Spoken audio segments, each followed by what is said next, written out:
Bakit ba ayaw niyo umuwi ng probinsya? May sakit si Lolo.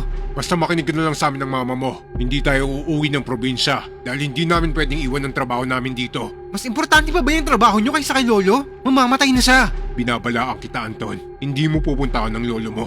Kung hindi, puputulin ko ang allowance mo. Ano ba kasing pinagawayan niyo ni Lolo? Bakit ayaw niyo makita siya? Wala kang alam. Kaya kung pwede, manahimik ka na lang dyan.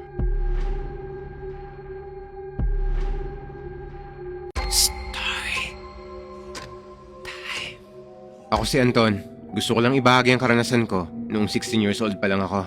Taong 1993 sa probinsya ng Quezon Province. Ako ang kaisa-isang lalaking apo ni Lolo Pedring. Hindi ko na nakagisnan ng lola namin dahil maaga siyang namayapa. Dalaw lang ang anak ni Lolo, yung panganay niya na si Tio Crisanto at si Papa naman ng bunso. Si Tio Crisanto at pamilya niya ang kasakasama ni Lolo sa bahay niya.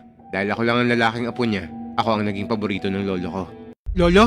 Matulog ka na, Anton. Pabayaan mo na magpahinga ang lolo mo dyan. Tio! Bakit nakapadlock ang kwarto ni Lolo? Ang sabi ko, matulog ka na.